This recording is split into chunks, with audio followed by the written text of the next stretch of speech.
हाँ जी, सुनो। क्या हुआ? हाँ, देखिएगा। लास्ट क्लास में कहाँ तक हो गया था आपका? हाँ जी।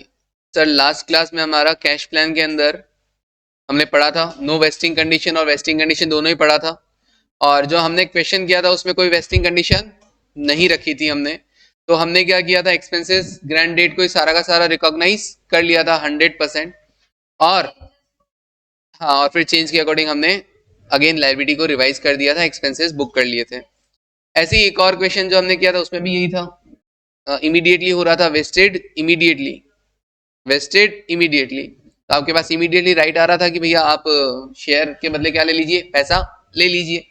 हाँ, तो पहले बुकिंग तो सारी 100% कर रहे थे स्टार्टिंग में, लेकिन उसके बाद क्या हो रहा था, जैसे जैसे लाइबिलिटी रिवाइज हो रही थी, हम रिवाइज लाइबिलिटी रिकॉग्नाइज कर रहे थे, और उसमें इस क्वेश्चन में और क्या हो रहा था, साथ साथ में पेमेंट भी हो रहा था। चलिए, अब हम बढ़ते हैं आगे।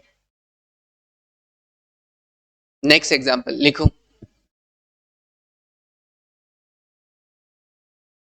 नेक्स्ट एग्जांपल लिखो।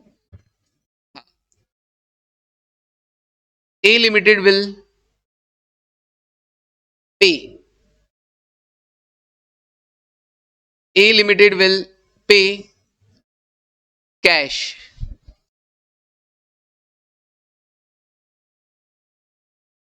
based on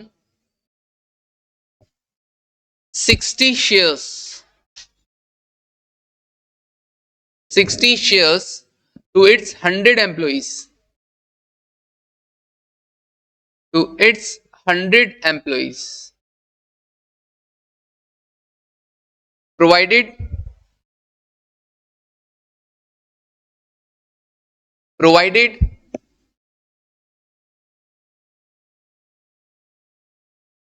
employees serve, बशर्ते एम्प्लॉय क्या करेगा, सर्विस देगा in company, employee serve in company for next 3 years।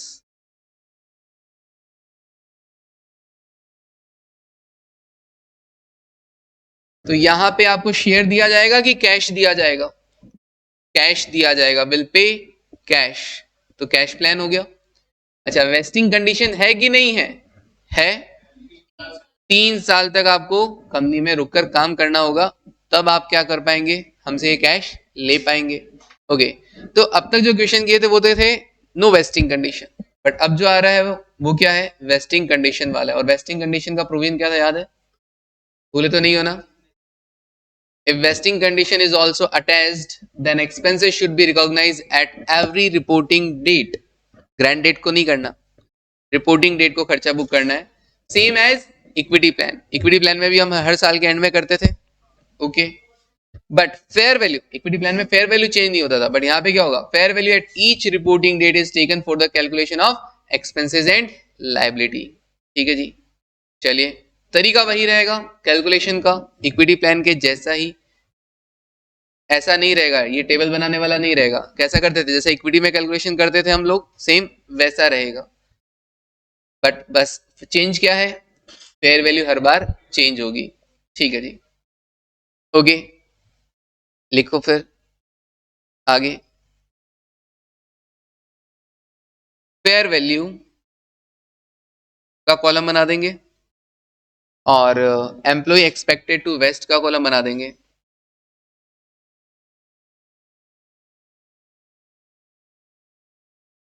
Employ expected to waste, कितने एम्प्लॉइज इस ऑप्शन को एक्सरसाइज करेंगे।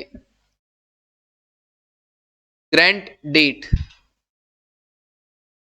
ग्रांट डेट को फेयर वैल्यू है 10 रुपए, और हमें लग रहा है कि 100 एम्प्लॉइज क्या कर लेंगे, कैश लेंगे शेयर के बदले। ईयर 1 के एंड में मुझे लग रहा है फेयर वैल्यू तो 13 रुपए है, और लग रहा क्या है 90 एम्प्लॉइज क्या कर लेंगे, शेयर के बदले कैश ले लेंगे। ईयर 2 फेयर वैल्यू 15 रुपए है एंड में, और लग रहा है कि 80 एम्प्लॉइज शेयर के बदले कैश ले लेंगे। ऐसा ये कम क्यों हो रहा है, क्योंकि एम्प्लॉइज धीरे धीरे छोड़ के जा रहे हैं। ओके, अब जाएंगे तो उनको तो नहीं मिल पाएगा ना, 3 साल तो काम करना पड़ेगा। ओके, और थर्ड ईयर के एंड में फेयर वैल्यू कितना है, 19 रुपए, और 75, ये क्या है, एक्चुअल डेटा, एक्चुअल इतने एम्प्लॉइज रह गए थे, तो इनको एक्चुअली क्या मिलेगा, शेयर के बदले कैश मिलेगा। ऑल 75 एम्प्लॉइज एक्सरसाइज कैश, मना कौन करेगा, एम्प्लॉइज एक्सरसाइज कैश, जो रह गए वो सब लोग ही पैसा ले लेंगे। जर्नलाइज,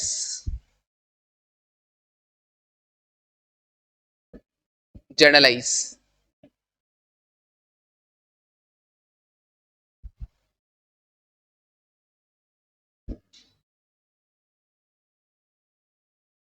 तो जर्नल एंट्री के लिए पहले खर्चा देखें कितना बुक करना है। Calculation of expenses to be recognised,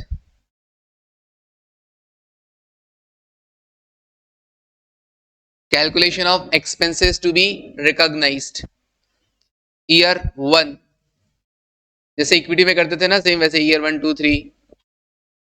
year 1 याद है मैं 4 फैक्टर्स के बारे में बताता था कि 4 फैक्टर्स को ध्यान में रखना है। पहला, नंबर ऑफ एम्प्लॉइज, तो क्या लग रहा है फर्स्ट ईयर के एंड में कितने एम्प्लॉइज लग रहे हैं आपको, मेरे को तो 90 लग रहे हैं। फर्स्ट ईयर के एंड में कितने एम्प्लॉइज, ग्रैंड डेट का तो कोई रोल है ही नहीं ना, अगर वेस्टिंग कंडीशन है तो ग्रैंड डेट का कोई रोल नहीं है यहाँ पे।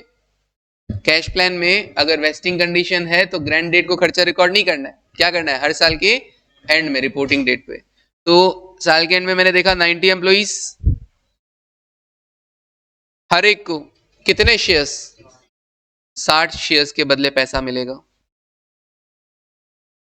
ओके, 60 शेयर्स के बदले कितना पैसा मिलेगा, फेयर वैल्यू कितनी है, 13 रुपए पे खर्चा रिकॉर्ड करेंगे।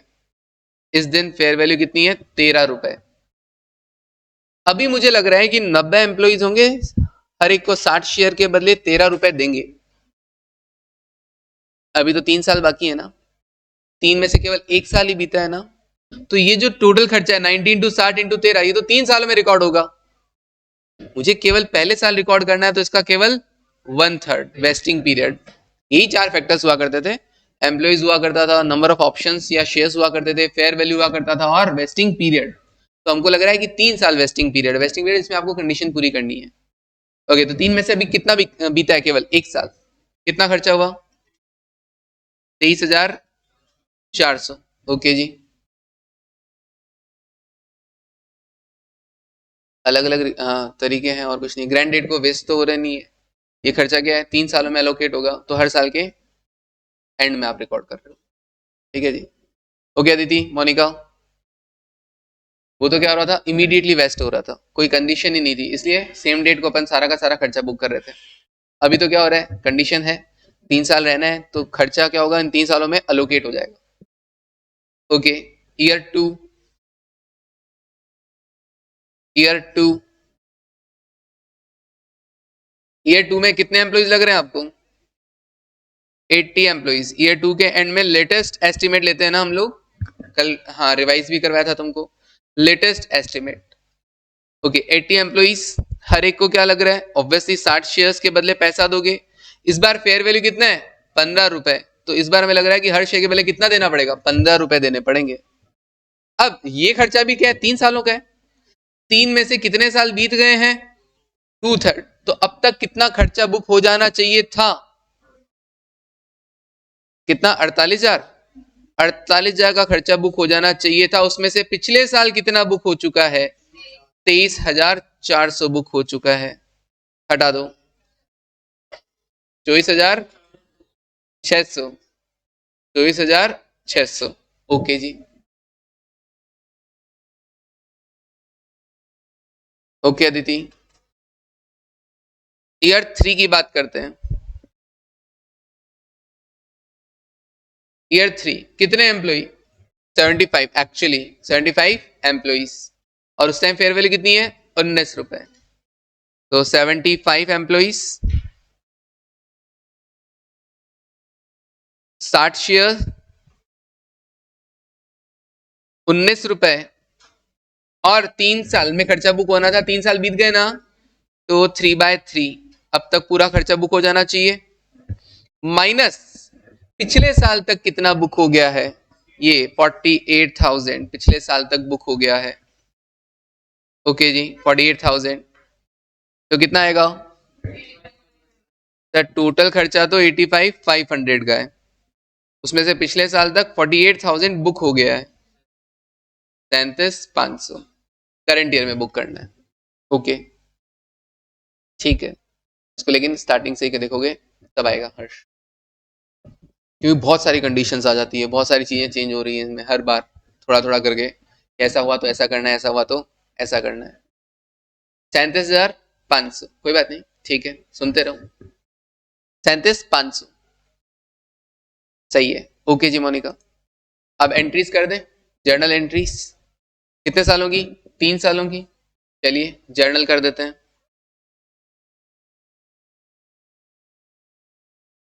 फर्स्ट ईयर के एंड में,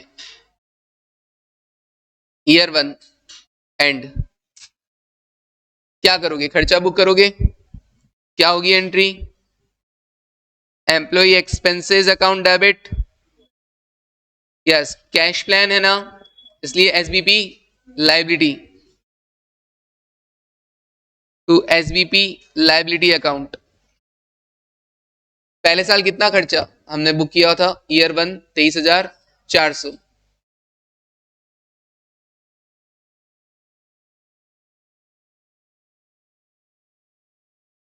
ओके जी। इस एम्प्लॉय एक्सपेंसेस को पीएनएल में ट्रांसफर करने की हम एंट्री नहीं करते हैं, क्योंकि मॉड्यूल वाले भी नहीं करते हैं, इसलिए हम भी नहीं करते हैं। वो अंडरस्टूड चीज है कि भी एम्प्लॉय एक्सपेंसेस को क्या करना है, पीएनएल में ट्रांसफर करके क्लोज कर देना है। ओके फिर ईयर 2 एंड,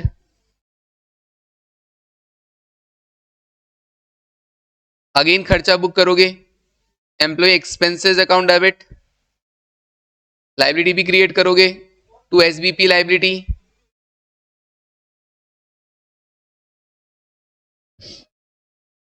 कितना है सेकेंड ईयर में, 24,600, ओके।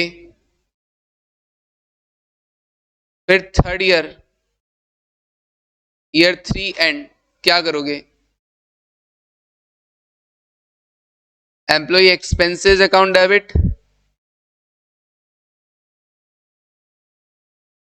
टू एसबीपी लाइबिलिटी, इस बार थर्ड ईयर में कितना, 33,500, 33,500,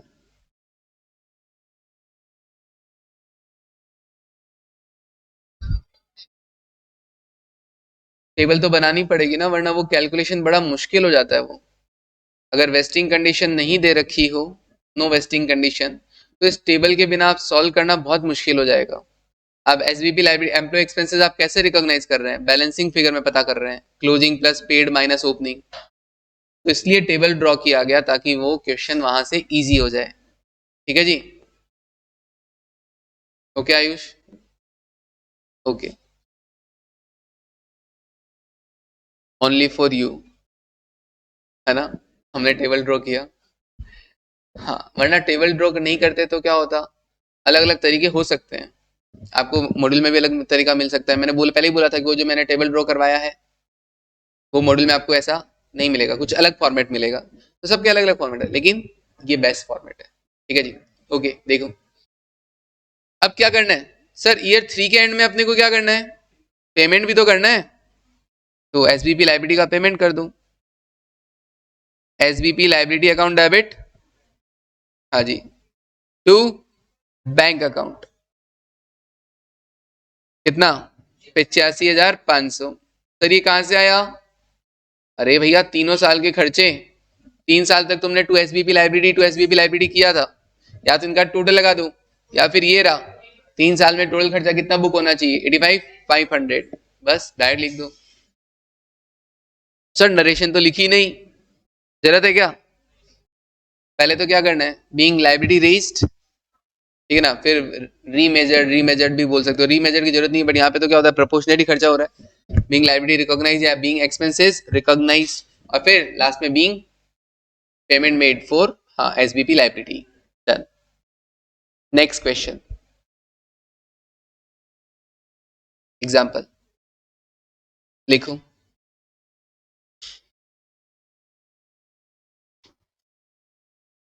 P Limited granted 400 stock appreciation rights. Stock appreciation rights, जैसे जैसे शेयर का प्राइस बढ़ता जाएगा वैसे वैसे हम आपको उतना अमाउंट कैश में देते जाएंगे। Stock appreciation right, SAR, each to 400 stock appreciation right, each to 75 employ, मतलब हर एक एम्प्लॉय को 400 एप्रिसिएशन राइट्स दिए जा रहे हैं। कब? 1 अप्रैल 2021 को, 1 अप्रैल 2021 को, with a fair value of rupees 200, with a fair value of rupees 200.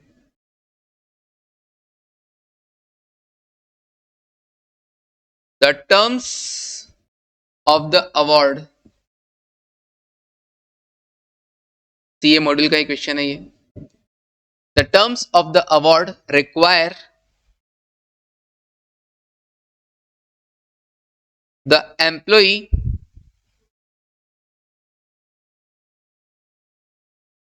to provide service,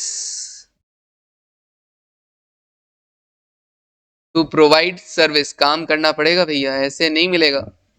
Provide service for 4 years, for 4 years in order to earn the award, in order to earn the award.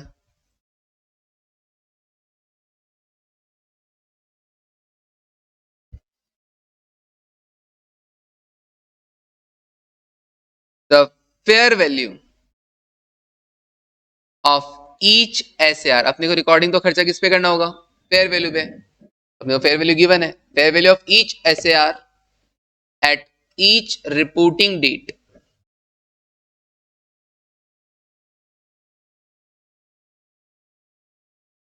at each reporting date is as follows.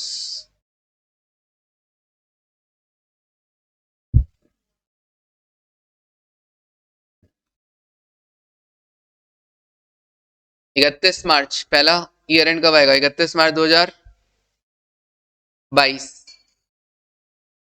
₹210। फिर 31 मार्च 2023, ₹220। फिर 31 मार्च 2024, ₹215। फिर 31 मार्च 2025,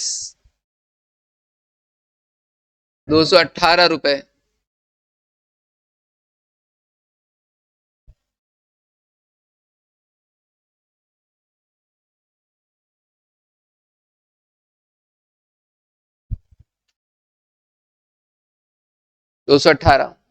What would be the difference?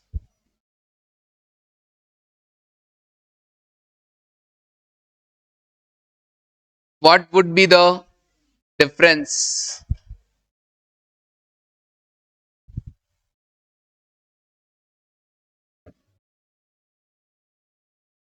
अब question change हो रहा है ना, अभी तक तो एक क्वेश्चन हो गया, अब अलग अलग क्वेश्चन है। क्या फर्क होगा? What would be the difference if at the end of the second year,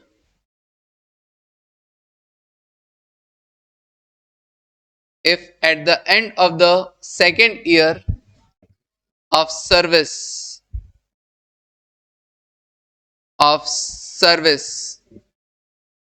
second year का एंड मतलब that is 31st March 2023.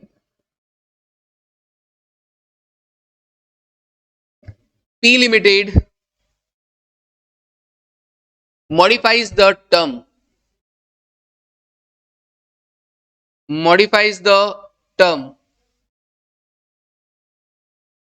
Term को मॉडिफाई कर दे of the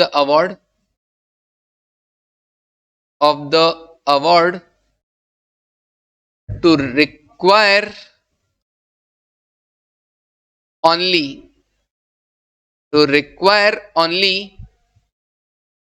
3 years of service. पहले 4 थी ना, 3 ही कर दे तो क्या होगा? पहले 4 के अकॉर्डिंग ही करना है, फिर क्वेश्चन को किसके अकॉर्डिंग करना है? सेकंड पार्ट, कि अगर 4 ना होके बाद में पता चले कि भैया 4 को रिवाइज करके क्या कर दिया, 3 ही कर दिया तो क्या होगा? ओके सर, ये मॉडिफिकेशन वैसा वाला मॉडिफिकेशन है क्या जो हमने इक्विटी प्लान में पढ़ा था? नो, वहां मॉडिफिकेशन करके क्या हो रहा था? फेयर वैल्यू रिवाइज हो रहा था ना, फिर फेयर वैल्यू जो बढ़ी हुई फेयर वैल्यू होती थी एम्प्लॉय के फेवर में, जो उसको उस एक्सपेंसेस को हम अलग से रिकॉग्नाइज करते थे एडिशनल बेसिस पे, यहाँ वो सीन नहीं है। यहाँ पे तो फेयर वैल्यू हर साल ऐसे ही बदलती रहती है, फेयर वैल्यू हर साल ऐसे ही बदलती रहती है, तो यहाँ पे ऐसा कोई टफ सीन नहीं है। यहाँ पे तो क्या करना है, वही बात, अब 3 साल हो गया, कोई ना, खर्चा आप 3 साल के अकॉर्डिंग कर लेंगे, रिकॉर्ड नॉर्मल है ना। पहले 4 साल के अकॉर्डिंग कर रहे थे, फिर जब पता चला कि 3 साल है तो 3 साल के अकॉर्डिंग खर्चा हो, तो वेस्टिंग पीरियड रिवाइज हो रहा है ओनली, और कुछ नहीं है। वेस्टिंग पीरियड क्या हो रहा है? रिवाइज हो रहा है। फेयर वैल्यू तो बेचारी हर साल ऐसे ही क्या हो रही है, रिवाइज हो ही रही है, तो इसमें ज्यादा दिमाग लगाने की जरूरत नहीं है अपने को। मॉडिफिकेशन, ये वो मॉडिफिकेशन नहीं है जिसमें बेसिक प्लान वाला खर्चा तो रिकॉर्ड करना ही करना है, फिर जब मॉडिफिकेशन हो रहा है तब से मॉडिफिकेशन वाले और खर्चे रिकॉर्ड करने, ऐसा नहीं है। इसमें नॉर्मल है, जिस दिन वेस्टिंग पीरियड रिवाइज हो गया कोई बात नहीं। देखो पहले साल क्या लग रहा था, 4 साल 1/4, दूसरे साल क्या लग रहा था, दूसरे साल के एंड में क्या हो गया था, रिवाइज हो गया था। दूसरे साल के एंड में बोल रहा हूँ क्या, 3 साल बचे, तो दूसरे साल तक खर्चा कितना बुक हो जाना चाहिए, 2/3। दूसरे साल के एंड में मैंने क्या कर दिया, वेस्टिंग पीरियड में क्या सोच रहा हूँ, एस्टिमेशन ही तो है सारे, तो दूसरे साल के एंड में मेरा देख रहा हूँ वेस्टिंग पीरियड कितना साल लग रहा है मुझे, अब 3 साल ही लग रहा है, तो खर्चा 2 साल बीत गए, तो 2/3 नहीं, वो मॉडिफिकेशन अलग है, थर्ड ईयर से नहीं आएगा। वो जो मॉडिफिकेशन इक्विटी प्लान में पड़ा था जिसकी वजह से फेयर वैल्यू रिवाइज हो रही थी, उसका हम कहते थे कि सेकेंड ईयर में अगर मॉडिफाई कर रहे हो तो इफेक्ट थर्ड ईयर से देना है, ठीक है ना। ये तो भैया लेटेस्ट एस्टिमेट लिया जाता है एम्प्लॉइज का भी, फेयर वैल्यू का भी, और अब वेस्टिंग पीरियड का भी। वेस्टिंग पीरियड का भी तो क्या लिया जाता है, लेटेस्ट एस्टिमेट ही लिया जाता है ना, कि भाई पहले 4 साल थे, अभी मान लो सेकेंड ईयर में लग रहा है 3 साल ही है, तो 2/3 खर्चा बुक हो जाना चाहिए। क्लियर है? देखो कैसे होगा, देखो लिखो पहले तो नॉर्मल केस, अगर मॉडिफाई ना हो तो लिखो solution. A part, without modification of service, without modification of service, CFR को ऐसे ही सीएफआर थोड़ा ना बोलते हैं सब, हाँ पता चल गया ना। हाँ एसएफएम तो होता है इंटरेस्टिंग, और एक चीज से रिलेटेड आती जाती है चीजें, ठीक है ना। हर चीज में यहाँ पे क्या होती है, कंडीशन होती है सीएफआर के अंदर, ऐसा है तो ऐसा करना है, ऐसा है तो ऐसा करना है, करेंगे भैया, तुम बोलते जाओ। क्या अभी भी इजी है, कंडीशंस इतनी ज्यादा है कि उनको याद करना पड़ेगा बिल्कुल, और एक ही उसूल है, रिवाइज रिवाइज एंड रिवाइज, तभी जाके वो भेजे में फिट होगी, अदरवाइज भूल जाते हैं। आप एक बार पढ़ने के बाद जब पूरा पढ़ लेंगे ना, एक बार रिकॉल कर लेंगे तब वो याद हो जाएंगे, और 2-3 बार रिकॉल करना पड़ेगा। हाँ फाइनल के 2 ही पेपर तो टफ होते हैं देखा जाए तो, एसएफएम और सीएफआर। हाँ ठीक है ना, और डीटी वगैरह एटलीस्ट पहले पढ़ा हुआ होता है, उससे रिलेटेड चीजें, इसलिए इतना नहीं होता, ठीक है ना।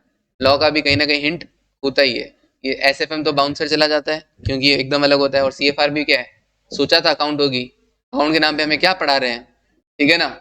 ओके अकाउंट ही है लेकिन अलग मामला है, तो दोनों पेपर ये एकदम नए आ जाते हैं, दोनों बहुत इंपॉर्टेंट पेपर है आपके, सीएफआर और एसएफएम। बीवी नहीं है इतना, ठीक है ना, बीवी इंपॉर्टेंट नहीं है। Without modification of service period of S A R.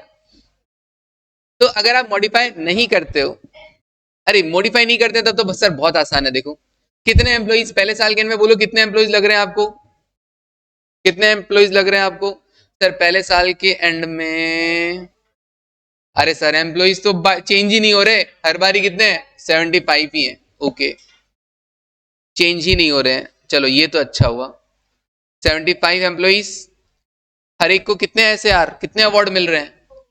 400 award. Okay, 400 awards into fair value. Fair value कौन सी? उसी दिन की रिपोर्टिंग डेट वाली, क्योंकि कैश प्लान में रिपोर्ट हर बार फेयर वैल्यू चेंज होता है। 210 रुपए। क्या लग रहा है कितने टाइम सर्विस देनी पड़ेगी? 4 साल ना, तो 4 साल में से अभी तक कितना पूरा हो गया है? 1। तो खर्चा इतना रिकॉर्ड कर लो प्रोपोर्शनेटली। कितना हुआ? 15,75,000। ओके जी, कोई मुश्किल नहीं है, इक्विटी प्लान जैसा ही है, बस फेयर वैल्यू हर बार चेंज हो रहा है। ईयर 2 में अगेन एम्प्लॉइज तो चेंज हो ही नहीं रहे हैं इस बार, तो 75 एम्प्लॉइज, सबको 400 अवार्ड। फेयर वैल्यू रिवाइज हो रहा है कितना? 220। ओके, और अब तक कितना खर्चा बुक हो जाना चाहिए? सर ये खर्चा 4 साल में रिकॉर्ड होना चाहिए, उसमें से 2 साल बीत गए हैं, टोटल कितना खर्चा रिकॉर्ड हो जाना चाहिए?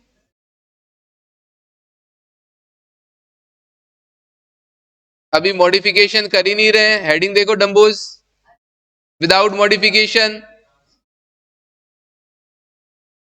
33 लाख। उसमें से पिछली बार कितना रिकॉर्ड कर लिया था? 15,75,000 रिकॉर्ड कर लिए थे। ओके, 15,75,000 पिछली बार तक रिकॉर्ड हो गया था। अब देखो और कितना? 17,25,000 इस साल रिकॉर्ड कर दो। ओके, फिर ईयर 3 कितने एम्प्लॉइज? अगेन 75 एम्प्लॉइज ही हैं सर, कोई चेंज ही नहीं है। 400 अवार्ड, हाँ सर 400 अवार्ड। इस बार फेयर वैल्यू कितनी है? 215। ओके, 4 सालों में से कितने बीत गए? 3 साल। तो इतना खर्चा बुक हो जाना चाहिए। कितना खर्चा बुक हो जाना चाहिए? 48,37,500। उसमें से पिछली बार तक कितना हो गया? 33 लाख का खर्चा पिछली बार तक बुक हो गया है। तो इस बार और कितना करना है? 15,37,500। ऑनलाइन में आंसर दिया।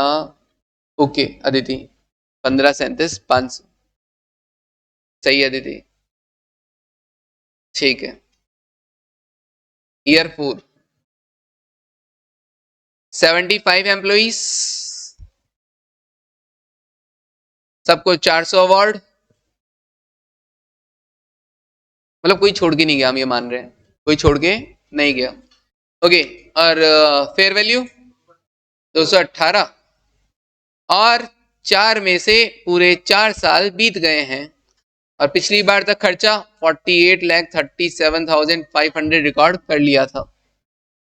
तो कितना? 65,40,000 माइनस 48,37,500, 17,02,500। ओके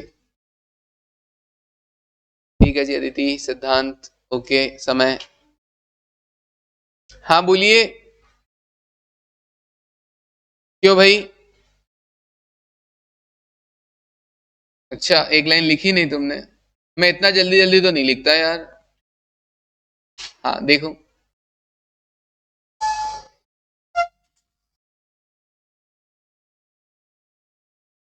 तो बताओ मुश्किल था क्या?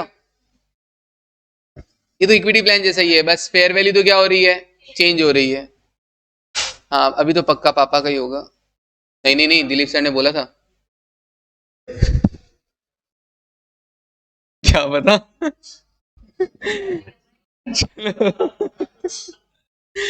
ठीक है, सबसे पहले वैसे ही समझिए, देखो। ठीक है, डन। ओके, अब सर एंट्रीज कर दें। चलिए, क्या ही करनी है सर, हर साल एंट्री क्या होगी? खर्चा बुक करने की होगी। जनरलाइज के लिए बोला है क्या? सर कुछ बोला ही नहीं, बस वो क्वेश्चन दे दिया, क्या डिफरेंस होगा, बस ये पूछ लिया। तो अगर आप एंट्री करें और एंट्री वर्क करके सिर्फ खर्चा ही तो बुक करोगे, एंट्री रहने दो, खर्चा बुक करने की एंट्री क्या होगी? Employ expense account debit to SBP liability, खर्चा ही तो बुक होगा। पेमेंट का तो कुछ बताया नहीं है, और अच्छा पेमेंट करेंगे तो सारा का सारा पेमेंट हो जाएगा। हम ये मान रहे हैं कि सारा का सारा सब लोग पेमेंट करें तो पेमेंट हो जाएगा। करवाऊं क्या एंट्री? पक्का? हाँ, ठीक है, ओके जी। चलिए, फिर भी अगर कोई भूल जाए तो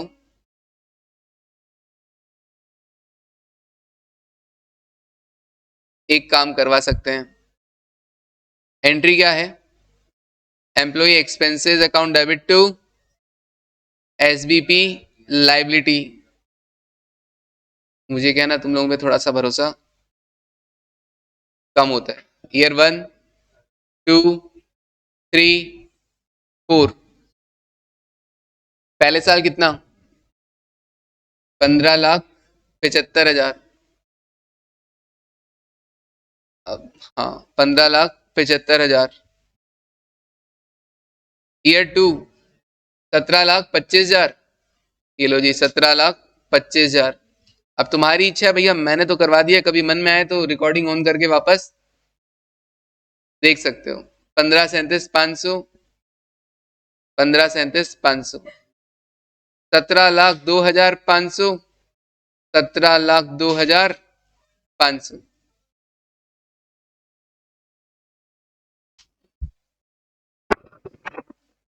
हो गया। और ईयर 4 में एक और entry, SBP liability account debit to bank.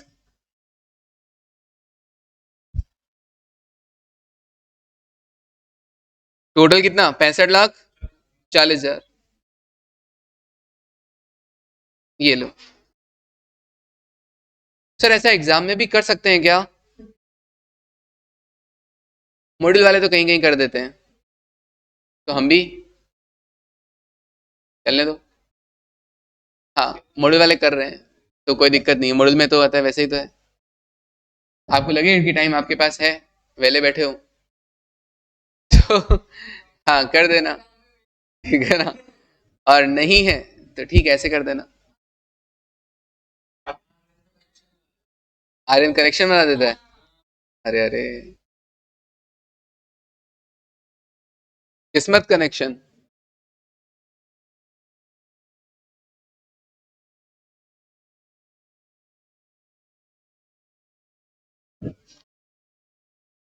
चलो नेक्स्ट, विद मॉडिफिकेशन। अगर आप मॉडिफाई कर देते हो ऑफ सर्विस पीरियड, अगर सर्विस पीरियड को अगर आप मॉडिफाई कर देते हो, कब किया था? सेकेंड ईयर के एंड में ना। ओके, तो यहां पे ऐसे नहीं है कि इफेक्ट थर्ड ईयर से जाएगा ना, लेटेस्ट एस्टिमेट सिंपल। ईयर 1, हाँ जी, ईयर 1 कितने एम्प्लॉइज? 75 एम्प्लॉइज। कितने अवार्ड? 400 अवार्ड। क्या है फेयर वैल्यू? 210। क्या लग रहा है वेस्टिंग पीरियड? पहले साल में वेस्टिंग पीरियड तो 4 साल ही लग रहा था, 4 साल की बात हुई थी, तो 4 में से एक बीत गया, 15,75,000। अच्छा सर, ये तो सेम रहेगा। हाँ, ईयर 2, ईयर 2। हाँ दीदी, year 2, 75 employees, 400 award, fair value कितना? 220। और क्या सेकेंड ईयर में वेस्टिंग पीरियड रिवाइज हो गया है? हाँ सर। क्या लग रहा है आप कितने साल का बोल रहे हैं? 3 साल। ओके सिद्धांत, ठीक है जी। 3 साल के लिए बोल रहे हैं। हाँ बिल्कुल अदिति, ठीक है जी, 3 साल। तो अब तक कितना खर्चा बुक हो जाना चाहिए था? 2 साल बीत गए ना, तो 2/3 खर्चा बुक हो जाना चाहिए था, जिसमें से पिछले साल तक कितना हो गया है? 15,75,000 हो गया है। अब तक कितना हो जाना चाहिए था? 44 लाख, 44 लाख। पिछले साल तक 15,75,000, 28,25,000। ओके, फिर year 3, 75 employees, 400 award, fair value शायद 215, और 3 में से 3 साल पूरे बीत गए,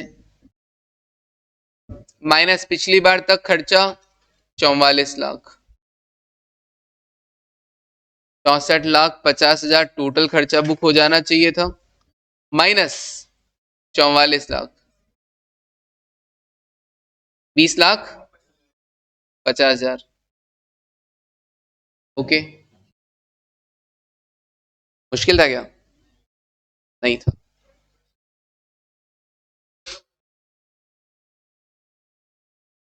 नहीं, फर्क है ना दोनों के मॉडिफिकेशन में। वहां मॉडिफिकेशन हो रहा था और फेयर वैल्यू रिवाइज हो रहा था। इक्विटी प्लान का मॉडिफिकेशन अलग है, वहां फेयर वैल्यू रिवाइज हो रहा था, वो भी किसके फेवर में होना था? एम्प्लॉय के फेवर में, तब रिकॉर्ड करना था। तो वो कब से करना था? For the remaining time period. उस मॉडिफिकेशन क्या करना था? For the remaining vesting period के लिए अलोकेट करना था।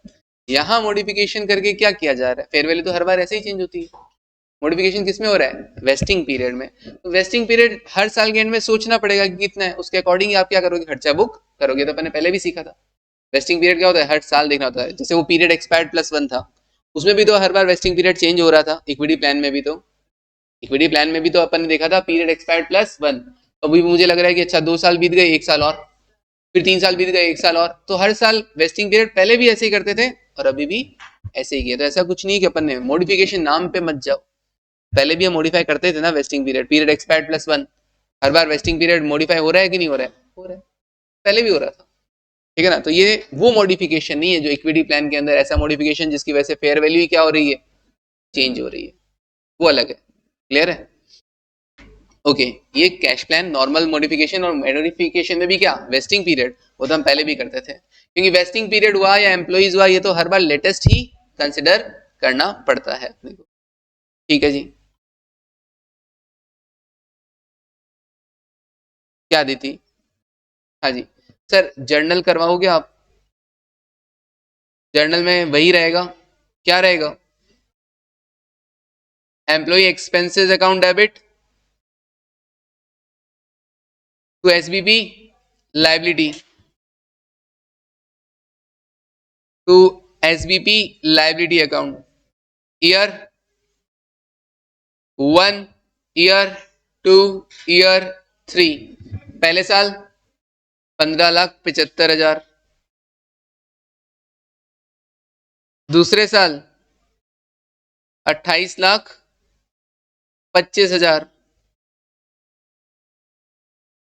तीसरे साल 20,50,000। और फिर हम क्या कर देंगे? ईयर 3 में SBP liability account debit to bank account.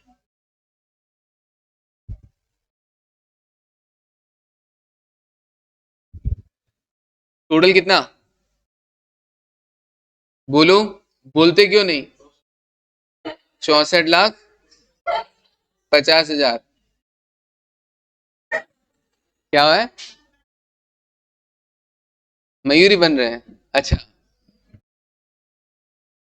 अच्छा,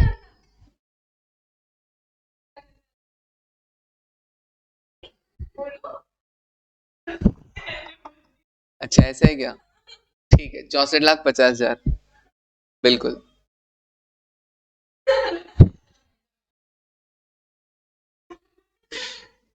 नहीं, उसका तो घोटक था ना, या गधा? नहीं नहीं, गधा प्रसाद ही था। ठीक है, बिल्कुल बिल्कुल बिल्कुल। हाँ, तुम कैसे कैसे याद कर लेते हो तुम लोग। ठीक है।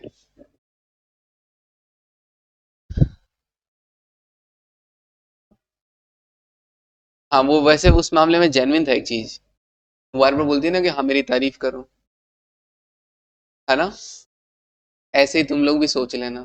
ठीक है, SBB liability account debit to bank account. ठीक है आर्यन, खैर इसको तो क्या बताना। हाँ देखो, SBB liability account debit to bank account. Okay जी, बढ़े आगे।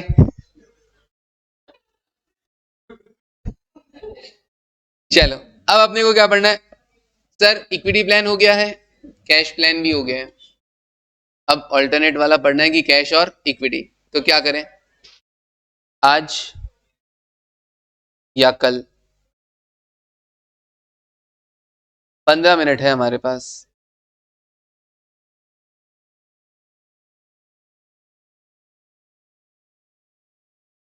आज, मोनिका कह रही आज।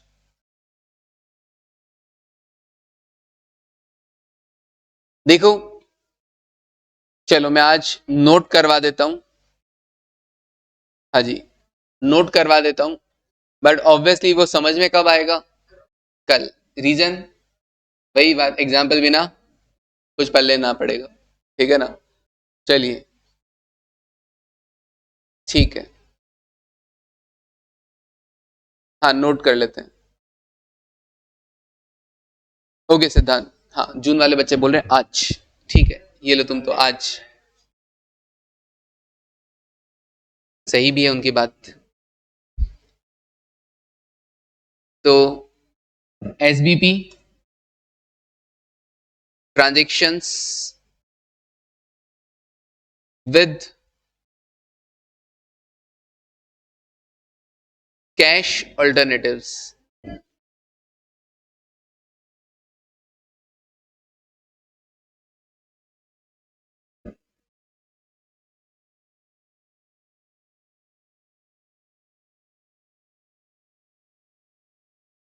हाँ जी, SBP transaction with cash alternatives, चाहे तो कैश ले लीजिए, चाहे तो शेयर्स ले लीजिए।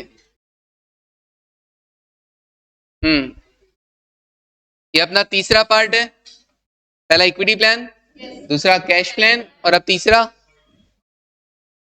हाँ जी, एसबीपी ट्रांजेक्शन।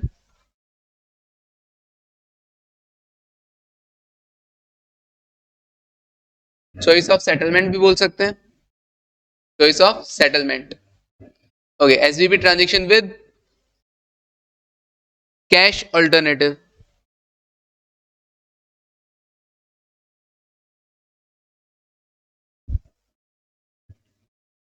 सिर्फ नोट डाउन करना है, समझ में ऑब्वियसली कल ही आ पाएगा जब आप एग्जाम्पल करेंगे।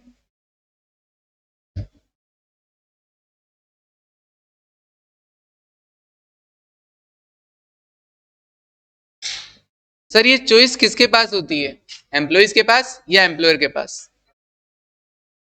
दोनों के पास हो सकती है। हाँ दोनों के पास हो सकती है, एग्रीमेंट तो कैसा भी हो सकता है। तो दोनों के बारे में पढ़ना पड़ेगा कि अगर एम्प्लॉइज के पास चॉइस है तो कैसे होगा, एम्प्लॉयर के पास चॉइस है तो कैसे होगा। अलग अलग केसेस हैं और क्या है। तो here either the entity, either the entity or the counterparty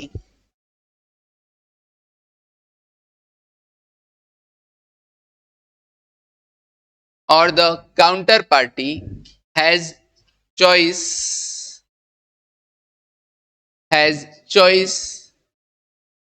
to settle in cash or equity alternatives.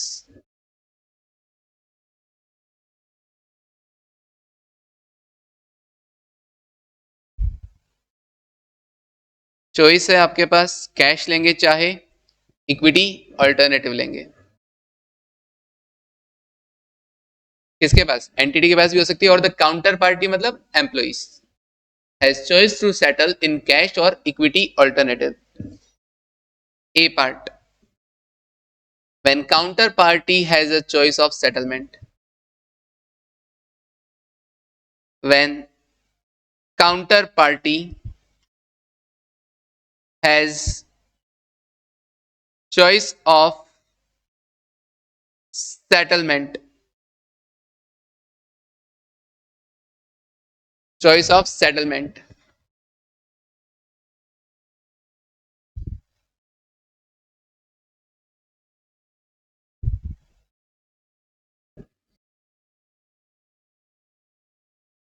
इसमें लिखूं, it will be treated as, अच्छा एक बात बताओ, एम्प्लॉइज के पास है चॉइस। अब हमने तो कैश प्लान भी पढ़ रखा है और इक्विटी प्लान भी पढ़ रखा है। अब दिमाग खराब की अकाउंटिंग करें तो कैसे करें, इक्विटी प्लान के अकॉर्डिंग करें या कैश प्लान। अब बंदा क्या लेगा, इक्विटी लेगा कि कैश लेगा।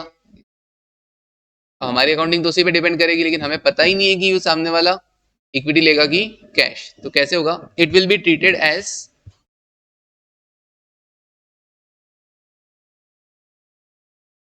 Compound instrument,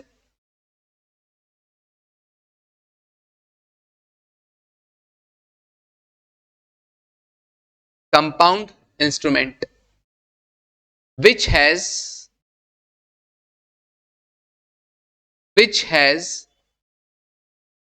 debt and equity components,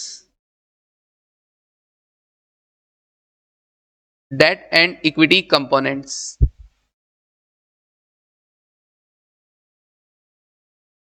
equity share लेता है तो उसके पार्ट को बोला गया इक्विटी कंपोनेंट, और कैश लेगा तो वो हमारा डेट कंपोनेंट। पहले भी हमने उसको लाइबिलिटी ट्रीट किया है, तो कहा दोनों चीजें इसमें, हम इसके डेट कंपोनेंट भी है और इक्विटी कंपोनेंट भी है, तो अलग अलग करना पड़ेगा कितना डेट और कितना इक्विटी। नेक्स्ट है fair value of compound instrument, fair value of compound instrument,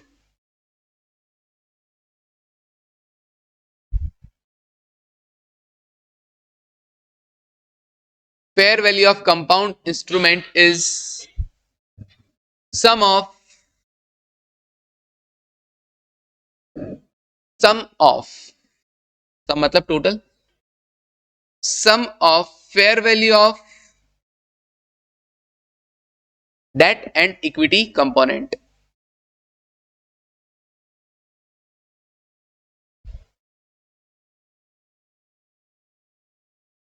तो डेट कंपोनेंट और इक्विटी कंपोनेंट का जो फेयर वैल्यू होगा उन दोनों का टोटल क्या होगा, fair value of compound instrument. हमें भी बताया जब कंपाउंड में दोनों पार्ट शामिल है तो दोनों का फेयर वैल्यू मिलके क्या बन जाएगा, कंपाउंड। हाँ जी, द एंटिटी शैल फर्स्ट, अब करना क्या है, the entity shall first measure the fair value, measure the fair value, पहले कौन से कंपोनेंट का फेयर वैल्यू कैलकुलेट करना पड़ेगा, measure the fair value of the debt component, of the debt component. पहले ये मानते हुए कि भैया बंदा कैश ही लेगा, ठीक है ना, तो fair value of debt component and then measure the fair value of equity component.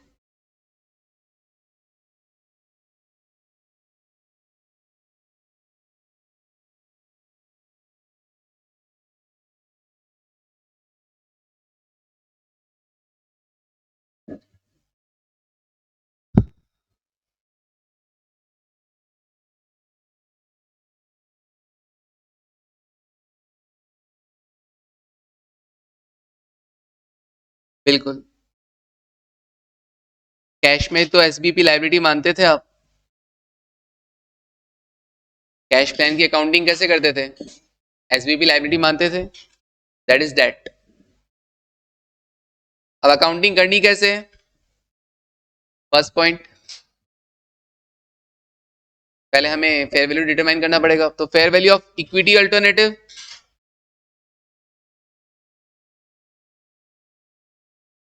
Fair value of equity alternative,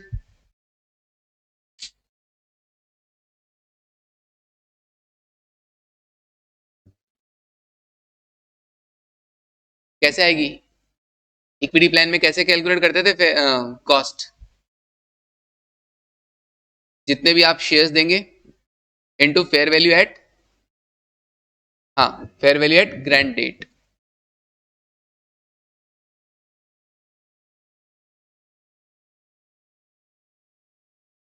okay,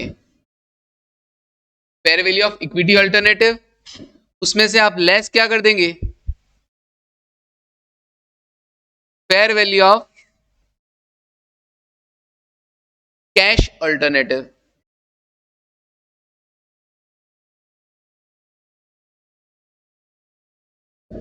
fair value of cash alternative, और इसे नाम दिया डेट कंपोनेंट। इसे नाम क्या दिया गया है? Debt component. अरे सर इक्विटी में से डेट क्यों हटा रहे हैं? अरे उसको इक्विटी अल्टरनेटिव को इक्विटी कंपोनेंट मत समझो, ये है कंपाउंड इंस्ट्रूमेंट, ठीक है ना? इसमें से आप क्या कर दोगे? डेट कंपोनेंट हटा दोगे। तो डेट कंपोनेंट हटा देंगे। अच्छा, डेट कैसे कैलकुलेट होगा?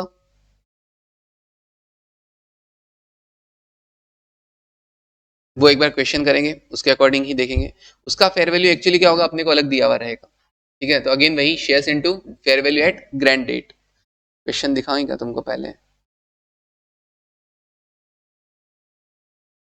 एग्जाम्पल नहीं दिख रहा है इसमें, चलो कल ही आएगा, कोई दिक्कत नहीं है।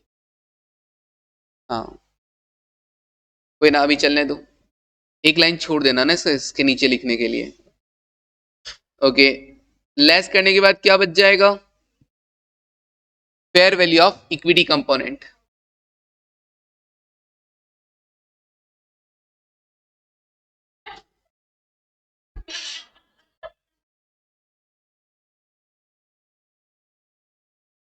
देखो, वर्ड सुनना, एक तो है fair value of equity alternative, दूसरे में बाद में इक्विटी कंपोनेंट।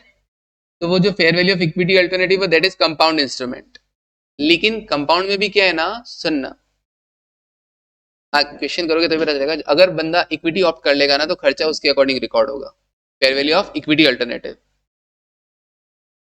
चलने देंगे, क्वेश्चन चलने देंगे। हाँ जी, चलने दो, मैंने इसीलिए बोला था आज सिर्फ नोट डाउन करो। चलो चलने दो, तुम नोटिंग करो।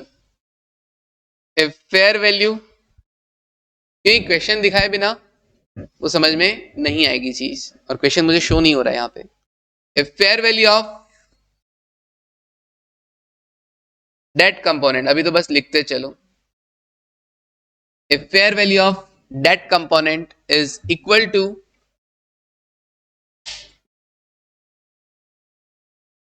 और ग्रेटर देन, इक्वल टू और greater than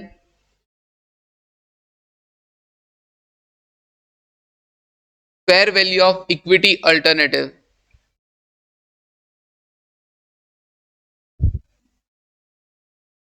fair value of equity alternative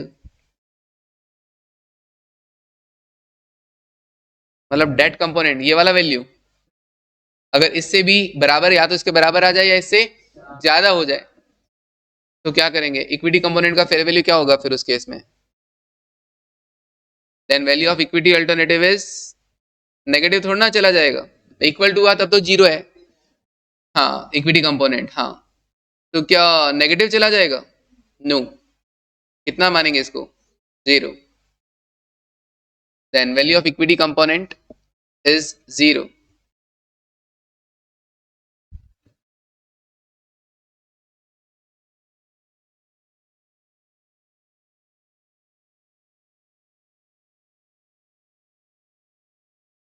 second,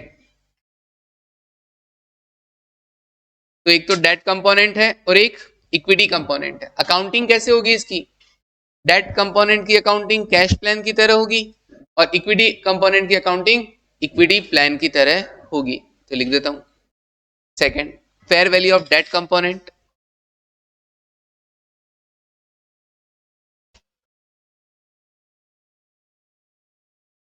fair value of debt component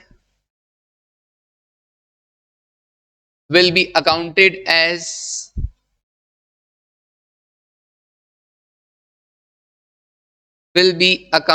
as cash plan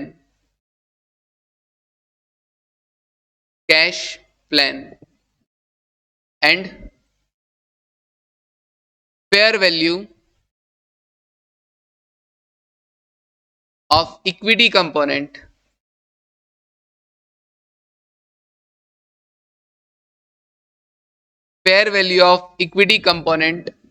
will be accounted as,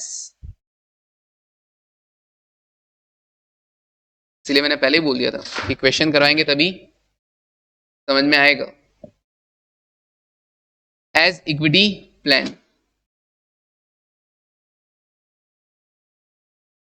okay sir, accounting वैसे ही करनी है, जो डेट कंपोनेंट है उसका कैश प्लान की तरह अकाउंटिंग कर देंगे और जो इक्विटी कंपोनेंट है उसका इक्विटी प्लान के अकॉर्डिंग, बस पहले उनको अलग अलग करना है, इतना सा काम करना है, वो भी क्वेश्चन देखिए मुश्किल नहीं है। ओके, तीसरा पॉइंट, एट सेटलमेंट डेट, क्या एंट्रीज कल लिखवाऊं क्या?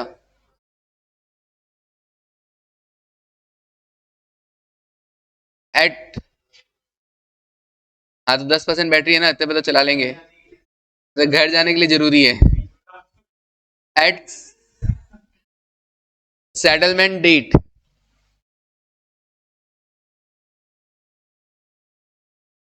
लिख लो इसको, पूरा लिख लो, बस 4 entries. At settlement date, if employee opt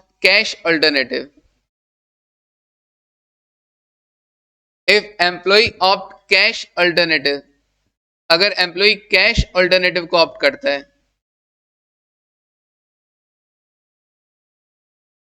तो अब तक भी आप एंट्री क्या किए थे, SBP liability account debit to bank करते थे कि नहीं करते थे? बिल्कुल। अच्छा एक बात बताओ सर, हमने तो इक्विटी प्लान की तरह भी अकाउंटिंग की है, हमने तो कैश प्लान की भी तरह अकाउंटिंग की है, मतलब हमने तो लायबिलिटी भी रिकॉर्ड किया है और रिजर्व भी रिकॉर्ड किया है। सेटलमेंट डेट से पहले पहले हमारे पास एसबीपी रिजर्व भी होगा और एसबीपी लायबिलिटी भी होगी, तो चलो लायबिलिटी का तो पेमेंट कर दिया, अगले ने कैश अल्टरनेटिव ऑप्ट किया तो लायबिलिटी का पेमेंट हो गया, जितना हमने डेट कंपोनेंट कंसीडर किया था, लायबिलिटी कंसीडर किया था, वही तो पेमेंट करना था कैश प्लान वाला, हाँ कर दिया। Being payment made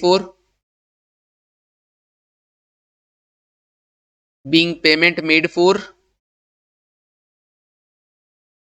SBP liability. Okay sir, SBP reserve का क्या करेंगे? बिल्कुल, वो जो इक्विटी कंपोनेंट इक्विटी प्लान मानते हुए तुमने उतना पोर्शन रिकॉर्ड किया था एसबीपी रिजर्व, अब तुमको शेयर तो देने नहीं है, ये फ्री हो गया है। ओके, इसे कहां ट्रांसफर कर दोगे? जनरल रिजर्व या retain earnings, general reserve account, being balance of SBP reserve, जितना भी आपने क्रिएट कर रखा था सारा ही, transfer to retained earnings, okay,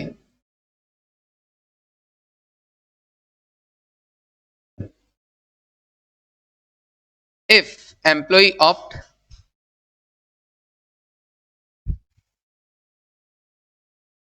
अगर एम्प्लॉय क्या ऑप्ट करे? इक्विटी अल्टरनेटिव्स,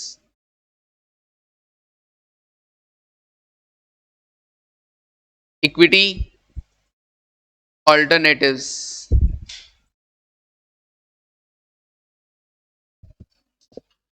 तो क्या होगा? तो तुम्हारा जो लायबिलिटी क्रिएट किया हुआ है उसका क्या करोगे?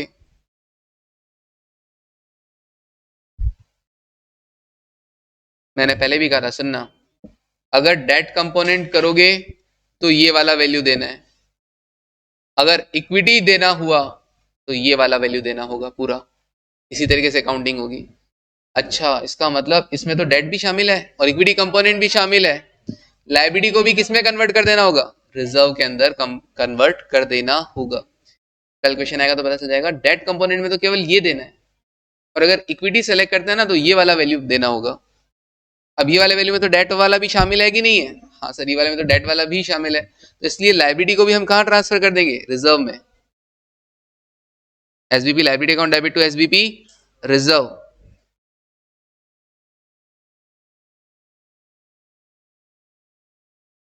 Other equity being SVP liability,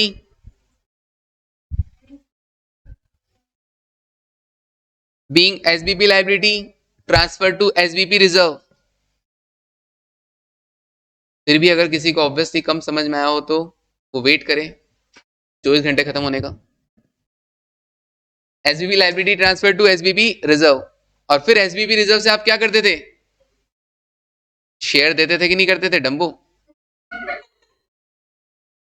SVP reserve other equity account debit, भाई पैसा आता था तब तो बैंक अकाउंट डेबिट करते थे, एसबीपी रिजर्व को वापस रिवर्स करते थे और टू शेयर कैपिटल। पैसा नहीं आएगा तो केवल SBP reserve account debit to equity share capital, और प्रीमियम पे इशू कर रहे हैं तो to securities premium.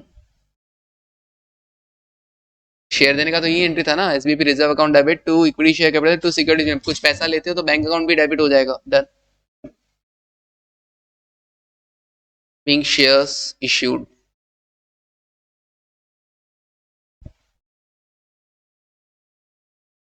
Under SBP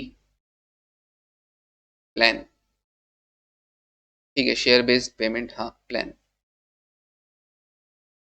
done.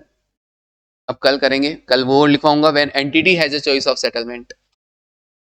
अभी तो एम्प्लॉय का है, फिर एंटिटी का आएगा और फिर एग्जाम्पल आएगा। चलिए मिलते हैं कल। Thank you, take care and bye.